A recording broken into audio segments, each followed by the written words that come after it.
انسان کی عبادت کی برکت دنیا اور آخرت میں اس کی اولاد کو ملتی ہے، کیونکہ وہ ان کے بارے میں شفاعت کرتا ہے. اس کی اولاد کے جنت میں بھی درجے بلند کیے جائیں گے تاکہ انسان اپنی اولاد سے آنکھوں کی ٹھنڈک پائے. قرآن مجید میں آتا ہے نا کہ ہم ان کی اولاد کو بھی ان سے ملا دیں گے، الحقنا بہم ذریتہم. کیونکہ انسان اس وقت خوش ہوتا ہے جب اس کے بچے، اس کی اولاد اس کے ساتھ ہو کسی بھی خوشی کے مقام پر.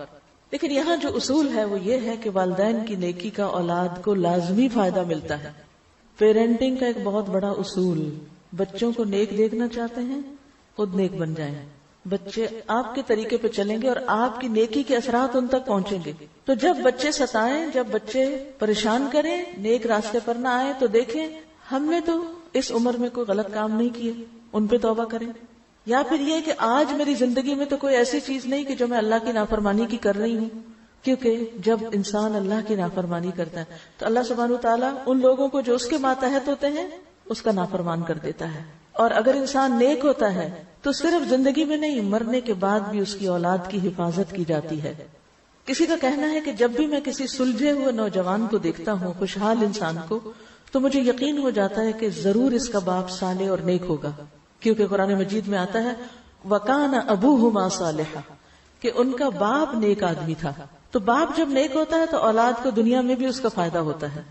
ڈاکٹر نبیل عوضی کہتے ہیں کہ جب مجھے نوافل کی ادائیگی میں سستی اور کاہلی ہونے لگتی ہے، یعنی میں ذرا سست پڑ جاتا ہوں، نفل چھوڑ دیتا ہوں، تو مجھے میرے بیٹے اور دنیا کی پریشانیاں یاد آ جاتی ہیں کہ کہیں نوافل کی ادائیگی میں میری سستی اور کاہلی میری اولاد کی پریشانیوں کا سبب نہ بنے.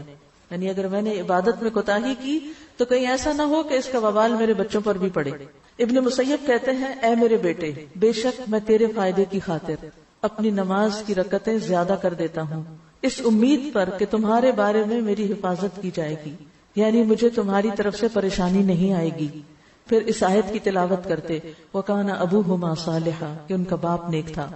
میں اپنی عبادت اس لیے زیادہ کرتا ہوں تاکہ اللہ میری عبادت کو قبول کر کے کل تجھے بھی نیک بنائے. عبداللہ بن مسعود رضی اللہ عنہ جب رات میں نوافل ادا کرتے تو اپنے چھوٹے بچے کو سویا ہوا دیکھ کر کہتے من اجلک یا بنیا، اے میرے بیٹے یہ تیرے مستقبل کے لیے ہے. اور روتے ہوئے اللہ تعالیٰ کے اس قول وَكَانَ أَبُوهُمَا صَالِحًا کی تلاوت کیا کرتے تھے. یعنی یہ چیز ان کو موٹیویٹ کرتی تھی کہ اپنے بچوں کی خاطر میں خود نیک بن جاؤں. آج آپ دیکھیں بہت سی مائیں اپنے بچوں کی اخلاقی بگاڑ کی وجہ سے پریشان ہوتی ہیں یا دین سے دوری کی وجہ سے. اخلاقی طور پہ بہت اچھے ہیں لیکن دین سے دور ہیں، نمازوں کی پابندی نہیں ہے اور کچھ گڑبڑ کرتے ہیں کمائی میں یا کسی اور چیز میں.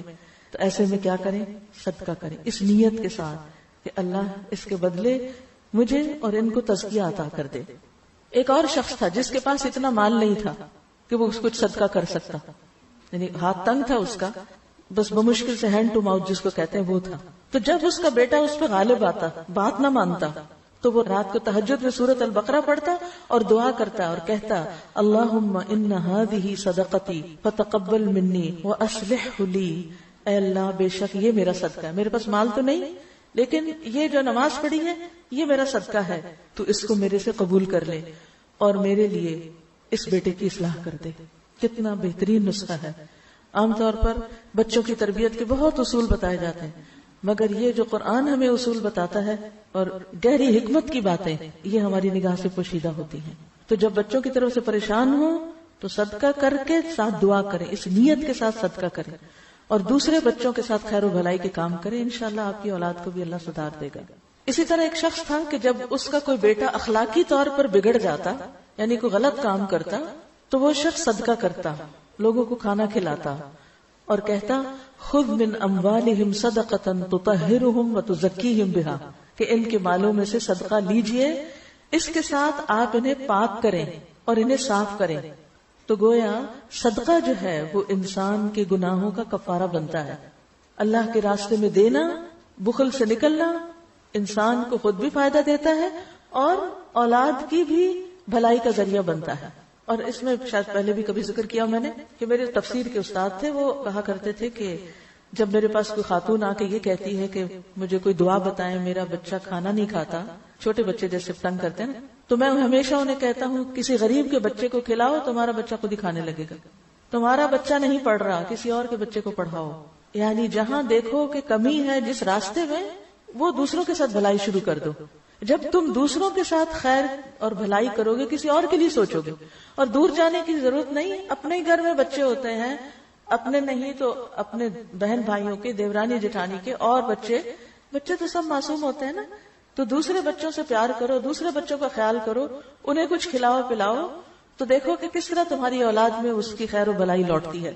تو وہ صدقہ کر کے کہتے، اے اللہ یہ صدقہ میرے بیٹے کے اخلاقی تزکیے کے لیے ہے. یعنی میں نے یہ صدقہ کیوں کیا ہے؟ کس مشکل کی آسانی کے لیے؟ اپنے بچے کے تزکیے کے لیے کہ اس کو تو نیک بنا دے. بے شک اس کی یہ اخلاقی بے راہ روی جو ہے، اس کا بگڑنا میرے لیے اس کی بیماری سے بھی زیادہ شدید ہے. وہ بیمار ہو جاتا تو مجھے اتنی تکلیف نہ ہوتی جتنا وہ بگڑ چکا ہے اور نہ نماز پڑھتا ہے، نہ روزہ رکھتا ہے، نہ صدقہ کرتا ہے، اور کئی خرابیوں میں مبتلا ہو گیا.